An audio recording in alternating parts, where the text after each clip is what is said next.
Hello class. In this session, we will discuss how to revise for the class 12 board exams, specifically chemistry. ठीक है। Feb का first week चल रहा है, हमारे पास मुश्किल से 25-30 दिन है, 25 दिन है, 30 दिन में नहीं है, 25 दिन है to appear for the chemistry board exam. ठीक है। ऑब्वियसली जैसे अगर ये वीडियो हम 5 तारीख का रेफरेंस लें, 5 फेब का रेफरेंस लें, तो आपके पास यहाँ से कुछ 10 दिन या 12 दिन बचेंगे जिसमें आप केमिस्ट्री और बाइस बड़ी पढ़ पाएंगे। फिर आपके पास फिजिकल एजुकेशन है, फिजिक्स है, तो आप नहीं पढ़ पाएंगे।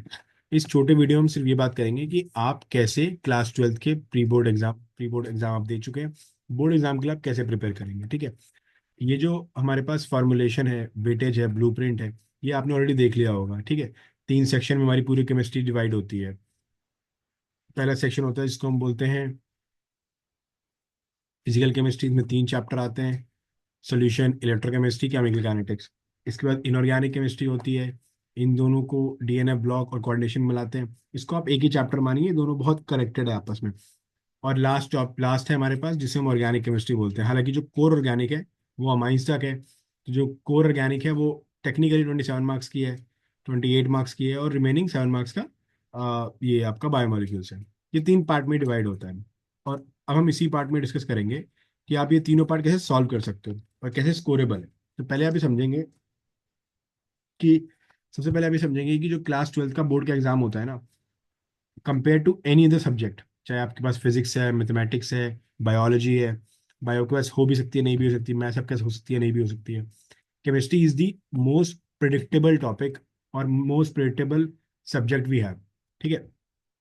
लगभग पेपर आप प्रिंट कर सकते हो, लगभग चीजें आप पढ़ सकते हो। Let's start with the basic thing. जैसे हमारे पास यहाँ पे 3 चैप्टर है फिजिकल केमिस्ट्री के: सॉल्यूशन, इलेक्ट्रोकेमिस्ट्री और केमिकल एनालिटिक्स। ठीक है। आमतौर पे जो एवरेज देखा गया है वो यही है कि वो आमतौर पे आपको 10 मार्क्स के, कभी कभी ऊपर जाते हैं, आमतौर पे 10 मार्क्स के आसपास के न्यूमेरिकल पूछते हैं आपसे वो। अब जो न्यूमेरिकल पूछेंगे तो 3 चैप्टर है, तीनों न्यूमेरिकल वाले चैप्टर हैं। सॉल्यूशन हैवी न्यूमेरिकल है, इलेक्ट्रोकेमिस्ट्री हैवी न्यूमेरिकल है, केमिकल एनालिटिक्स न्यूमेरिकल है। तो आप इन तीनों में से कुछ 4 क्वेश्चन की उम्मीद कर सकते हो। ठीक है। जो कि न्यूमेरिकल बेस आएगा। अब क्योंकि आपके पास 2 क्वेश्चन है जो केस बेस्ड स्टडीज वाले हैं, इसका मतलब ये है कि ऐसे क्वेश्चन है आपके पास जो 4 मार्क्स का एक सिंगल क्वेश्चन बनेगा। तो वो इलेक्ट्रोकेमिस्ट्री से आने के बहुत ज़्यादा चांस है, क्योंकि ये 9 मार्कर है।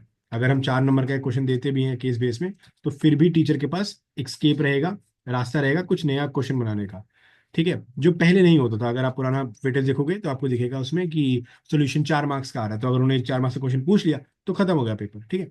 तो यहाँ पे उनका वेटेज है। तो आप ये मान लीजिए कि जो पूरे मार्क्स हैं 7 7 14 40 23, जो 23 है, इसमें से आप मान लीजिए 8 से 10 मार्क्स का न्यूमेरिकल आएगा। अब जो रिमेनिंग बच गया, मान लेते 13 मार्क्स बच गए, उसका क्या होगा? उससे वो आपसे पूछेंगे थ्योरी। इन तीनों चैप्टर में जैसे जैसे आप सॉल्यूशन की तरफ बात करते हो, सॉल्यूशन में मुश्किल से 3 या 4 टॉपिक हैं, या 2 या 3 टॉपिक हैं जहाँ से क्वेश्चन पूछते हैं। जैसे अगर आप प्रीवैक्यू देखोगे, आई रियली होप कि आप देख रहे होगे, तो उसमें आपको मिलेगा हेनरीज लॉ। आज से 10 साल पहले, 12 साल पहले, 15 साल पहले भी हेनरी लॉ रेलेवेंट था और आज भी रेलेवेंट है। वो आपसे एप्लीकेशन ऑफ हेनरी लॉ पूछ लेते हैं। उसके बाद अगर आप जाओगे तो आपको वहाँ पे आइडियल नॉन आइडियल सोल्यूशन देखने को मिलेगा, तो उसके एग्जाम्पल पूछ लेते हैं वो आपसे। या फिर वो आपसे डिफरेंस पूछ लेंगे, बताइए पॉजिटिव डेविएशन नेगेटिव डेविएशन में डिफरेंस क्या होता है। ठीक है। और अगर टीचर को डेफिनेशन पूछना है तो उसमें 2 डेफिनेशन जो बहुत इंपॉर्टेंट है। एक है कि वो आपसे एजियोट्रॉप के बारे में पूछ लेंगे कि बताइए एजियोट्रॉप किस क्या होता है। या फिर वो आपसे डिफरेंस पूछ सकते हैं between Raoult's law and Henry law. ठीक है। इसके बाद कोई स्कोप नहीं है, अगर आप शुरू से जाओगे एंड तक आपके कुछ बचेगा नहीं। तो जो टॉप प्रायोरिटी है वो ये 3 है, इन तीनों में से कुछ भी आ सकता है। Now the most theory heavy topic that we have in physical chemistry is electrochemistry. Electrochemistry ज्यादा हैवी चीज कुछ नहीं है आपके पास थ्योरी के बेस पे, क्योंकि अगर आप बुक खोलोगे, इलेक्ट्रोकेमिस्ट्री का चैप्टर खोलोगे, तो आपको चैप्टर 2 पार्ट में डिवाइड मिलेगा: गैल्वेनिक सेल, इलेक्ट्रोलाइटिक सेल।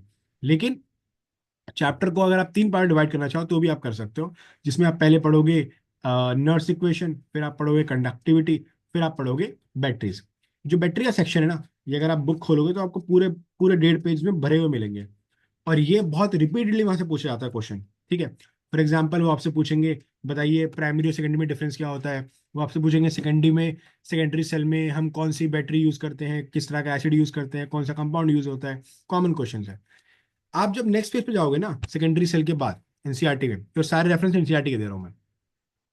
तो आपको देखने को मिलेगा वहां पे लिखा हुआ है एक सेल जिसको बोलते हैं फ्यूल सेल।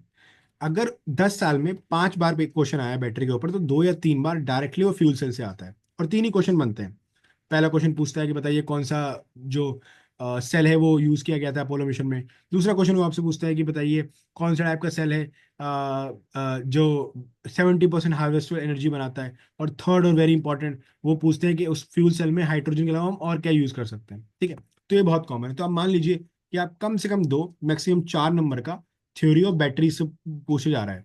या तो बैटरी पूछ लेगा, डिफरेंस पूछ लेगा, यूज पूछ लेगा, नहीं तो इस चैप्टर के लास्ट चैप्टर में एक टॉपिक है, इलेक्ट्रोकेमिस्ट्री के लास्ट में एक टॉपिक है जिसका नाम है corrosive as corrosion.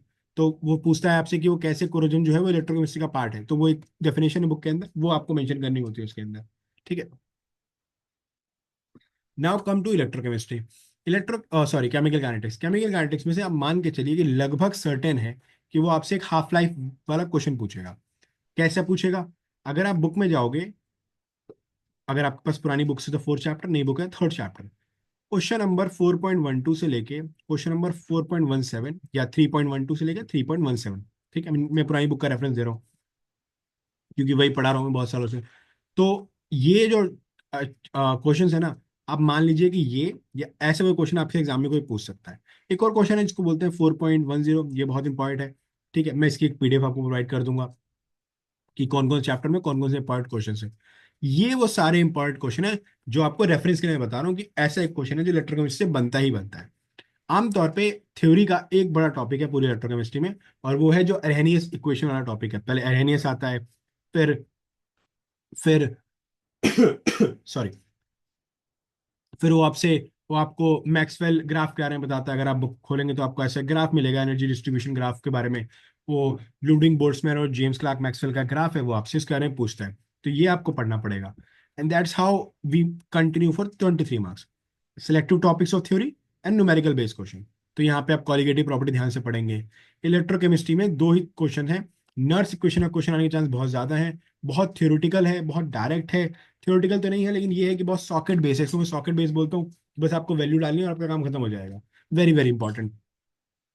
Electrochemistry chemical analytics में टी हाफ वाला वैल्यू है। टी हाफ वाला कोई ना क्वेश्चन एग्जाम में हमेशा आता है। Now comes these 2 topics. ठीक है, DNA block and coordination compound. अगर आपके पास पुरानी बुक है या आपका कोई बड़ा भाई बड़ी बहन है जो कुछ साल पहले 12th पास की है, तो उनसे आगे पूछिए। वो आपको बताएंगे कि इनऑर्गेनिक केमिस्ट्री में 4 चैप्टर हुआ करते थे। चाहे तो आप सरफेस केमिस्ट्री ऐड करिए, 5 भी बोल सकते हो।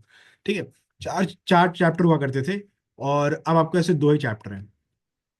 जब आप ये रिवाइज करने बैठेंगे तो जो पहली चीज आपको पढ़नी है, without any shortcut, without any excuse, आपको एलिमेंट नंबर 21 से 2030 तक पूरा जो डी ब्लॉक फर्स्ट सीरीज है उसके इलेक्ट्रॉनिक कॉन्वोल्यूशन बहुत ध्यान से याद रखने हैं। वो इकलौती चीजें जो आपको 10 से 12 मार्क्स डायरेक्टली एंड डायरेक्टली दिलवाएगा, वो बहुत ध्यान से पढ़ना है। फिर आप चैप्टर पढ़ने बैठोगे तो it's a very good idea कि इंसेट की जो एग्जाम में बुक में जो पैराग्राफ लिखे हुए हैं डीएनए ब्लॉक के, उसको आप 1 पॉइंटर्स में लिखना शुरू कर दो। 1 पॉइंटर मतलब कि Mn2+ is a stable form then Mn3+। ठीक है, आप चाहे तो एक्सप्लेनेशन लिख देंगे उसकी, Cr3+ is stable then Fe3+, explanation लिख देंगे अपने आप को समझाने के लिए। उसे सामने रखेंगे और खूब सारे क्वेश्चन प्रैक्टिस करेंगे। ठीक है, basics of D block and F block, more than 60% of question are इधर came in board exam directly, और they came with slight bit of changes. तो पूरा पूरा डीएनए ब्लॉक का पेपर राइट बुक से बनता है, आप पीवाईक्यू मैच करके देख लेना। ठीक है, उसमें वो आपसे क्या पूछेंगे, 7 मार्क्स जो उसमें क्या पूछेंगे। अब इसमें ना 2 ही चीजें बहुत इंपॉर्टेंट है। जैसे एक क्वेश्चन है जो कॉपर का बुक में लिखा हुआ है कि कॉपर 2+ या copper do not react with acid, या copper 2+ has a positive electron potential why. ठीक है, बुक में जाके देखोगे मिल जाएगा। पॉजिटिव की वैल्यू होती है 0.34, बाकी सारी एलिमेंट की वैल्यू नेगेटिव में होती है। वो पूछता है क्यों है। आप मान लो कि ये चैप्टर का पेट क्वेश्चन है, बहुत बार पूछा जाता है, तो एक क्वेश्चन वहां से आएगा। एक क्वेश्चन कभी ना कभी आपसे पूछा जाएगा जो M2+ एलिमेंट के आसपास घूम रहा होगा या D5 के अराउंड घूम रहा होगा। या तो वो रीजनिंग क्वेश्चन होगा बिटवीन मैग्नीज एंड क्रोमियम, या तो वो रीजनिंग क्वेश्चन होगा between ferrous and manganese, ferrous and chromium. लेकिन एक D5 का क्वेश्चन आएगा। उसके बाद जब थोड़ा आगे जाओगे, आप चैप्टर के आधे पे पहुंचोगे, तो आपको मिलेगा एक बहुत इंपॉर्टेंट सेक्शन जो है सम इंपॉर्टेंट कंपाउंड्स, जहाँ पे 2 कंपाउंड आप बना रहे हो बुक में, K2Cr2O7 और KMnO4। ठीक है, इस पूरी बुक में अब कोई रिएक्शन बची नहीं है। अगर पी ब्लॉक आप देखोगे पुरानी में, तो पुरानी बुक्स में तो बहुत सारा पी ब्लॉक पूछा जाता था। अब वो एग्जिस्ट ही नहीं करता। अब जब वो एग्जिस्ट ही नहीं करता तो पूछेंगे कैसे? तो पूरी बुक में जो इकलौता टॉपिक बचा है उनके पास केमिकल रिएक्शन पूछने के लिए, वो है आपके पास वो है आपके पास K M N O four and K2Cr2O7। तो वहां से डेफिनेटली एक क्वेश्चन पूछेंगे। तो उसका स्ट्रक्चर, उसकी प्रिपरेशन आप ध्यान से याद रख लेगा। ठीक है। नाउ कम्स, और डीएनए ब्लॉक का जो आखिरी पॉइंट है जो आपको ध्यान रखना है, और वो ये है कि आपको उनकी एप्लीकेशन ध्यान से पढ़नी है। Applications of DNA block element की, इनको हम इस्तेमाल कहाँ करते हैं। तो इसमें आपको बहुत सारे कैटलिस्ट की लिस्ट मिलेगी। जैसे वो आपको बताएगा कि एफ का इस्तेमाल कहाँ किया जाता है, तो वो बताएगा आपको कि इसको यूज़ किया जाता है हैबर प्रोसेस में, फॉर्मेशन ऑफ अमोनिया में। फिर हम पढ़ेंगे उसके अंदर कि V2O5 का इस्तेमाल कहाँ होता है, तो वो आपको बताएंगे कॉन्टैक्ट प्रोसेस में। ठीक है। तो ये बहुत ही सिंपल सी चीज़ है जो आपको याद रखनी है। और वहाँ पे आपको मिलेगा सबसे important compound of all, TiCl4 + Al CH3 का होल थ्राइस, जिसको हम बोलते हैं नेटा जेगुलर कैटलिस्ट, और यूज़ किया जाता है पॉलीथीन्स बनाने के लिए। इंपॉर्टेंट एप्लीकेशन याद रखनी है। नाउ कम कोऑर्डिनेशन कंपाउंड। ठीक है। आपका अपना एक ओपिनियन होगा इस चैप्टर को लेके, लेकिन ये सबसे इजी टू गेट मार्क्स वाला चैप्टर है। पूरे चैप्टर में अगर मैं कोऑर्डिनेशन के बारे में हम ठीक से बात करें यहाँ पे, क्योंकि बहुत स्कोरेबल है। आपके पास सब मिला के मुश्किल से 4 टॉपिक है। ठीक है। पहला है आपके पास नॉमेनक्लेचर,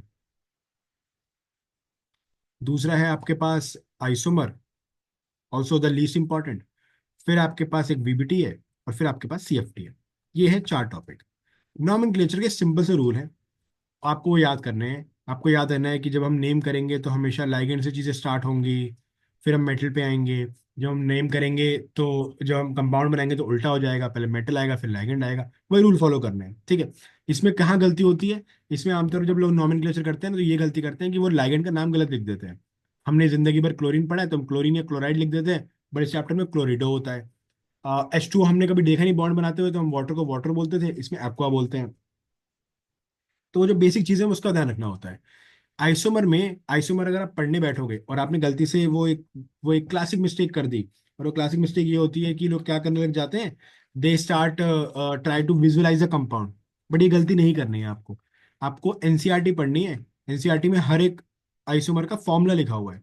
जैसे जब आप ज्योमेट्रिकल आइसोमरिज्म पढ़ेंगे तो वहां पे फॉर्मूला लिखा हुआ है कि कंपाउंड विथ ML2X2, अगर ये फॉर्मूला है तो वो ज्योमेट्रिकल आइसोमरिज्म दिखाएगा, नहीं है तो नहीं दिखाएगा। बस stick with this formula. If the compound obey the formula तो आइसोमर दिखाएगा। If the compound does not obey the formula, वो कंपाउंड नहीं दिखा पाएगा आइसोमर। ठीक है, is as simple as that. Now come VBT and CFT. पहले हम इसके ट्रेंड की बात करते हैं। देखो, वीबीटी में क्या होता है, वीबीटी का एक बहुत पुराना ट्रेंड है, और वो ये है कि वो आपको एक क्वेश्चन दे देगा। ठीक है, आपसे रीजनिंग क्वेश्चन दे देगा। कैसा क्वेश्चन? अगर आपके पास पुरानी बुक्स हैं तो उसमें 9 चैप्टर, नई बुक है तो 5th चैप्टर। आप जाएंगे 5.5 इंटेक्स टू 5.10 इंटेक्स को खोलेंगे, और आप उन पांचों क्वेश्चन को बहुत ध्यान से पढ़ेंगे। ध्यान रखिएगा, जो 5.8 क्वेश्चन है वो एक्सेप्शन है, मतलब उसका आंसर एक्सेप्शन।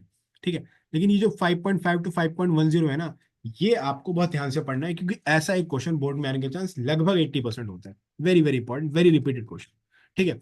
और वीबीटी का ही क्वेश्चन आमतौर पर पूछा जाता है, क्योंकि सीएफटी का जो ट्रेंड है, जैसे वीबीटी का ट्रेंड है कि वो आपको एक क्वेश्चन दे देगा। वो आपको बोलेगा बताइए, आपके पास एक कंपाउंड है NiCl4 2 नेगेटिव, ये बताइए कि ये कंपाउंड पैरामैग्नेटिक क्यों है।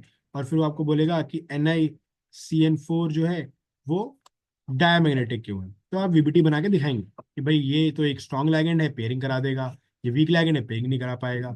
जब पेयरिंग नहीं करा पाएगा तो इलेक्ट्रॉन फ्री होंगे and hence they will become paramagnetic. Simple as that. ठीक है। सीएफटी का जो आज तक का ट्रेंड है ना, एनसीईआरटी का, सीबीएसई बोर्ड का, वो ये है कि वो आपसे डेफिनेशन पूछते हैं। हालांकि आप चाहें तो इसका भी T2G और ईजी सॉल्व कर सकते हो। ठीक है, जैसे वीबीटी सॉल्व होता है वैसे सीएफटी भी सॉल्व होता है। लेकिन आमतौर पे वो डेफिनेशन पूछते हैं, difference between strong ligand and weak ligand पूछते हैं, और इसके ड्रॉबैक्स पूछ लेते हैं। इसके ड्रॉबैक्स है, दोनों के ड्रॉबैक इंपॉर्टेंट है। लेकिन जो ट्रेंड है वो ये है कि वीबीटी में वो आपसे एक क्वेश्चन सॉल्व करवाते हैं, और सीएफटी में आपसे वो डेफिनेशन पूछते हैं, या फिर आपको बोलते हैं कि ये कोई कंपाउंड ले लो। जैसे उन्होंने आपको दे दिया NI, कोई और कंपाउंड ले लेते हैं, मान लेते हैं उन्होंने दे दिया आपको कोबाल्ट, अमोनिया, और वो आपको बोलेंगे आप इसका ऑक्टाइल कंपाउंड बस ब्रेक डाउन दिखा दो, स्प्लिटिंग दिखा दो। तो आप वही बनाओगे, एक डीजेनरेटेड डी ऑर्बिटल, उसको ब्रेक कराएंगे आप, क्योंकि यहाँ 6 बॉन्ड है, तो Eg ऊपर चला जाएगा, T2G नीचे आ जाएगा। तो वो आमतौर पे जब बोर्ड में क्वेश्चन पूछते हैं ना कोऑर्डिनेशन कंपाउंड का, तो यही होता है कि वो आपसे बस ये पूछ रहे होते हैं कि आप बताइए कि सीएफटी होता क्या है और सीएफटी में हो क्या रहा होता है, मतलब इलेक्ट्रॉन का डिस्ट्रीब्यूशन नहीं पूछ रहे हैं वो आपसे बस ये पूछ रहे हैं कि जो डी जनरेटर ऑर्बिटल है वो ब्रेक कैसे होता है। ठीक है, that's how we cover one entire book.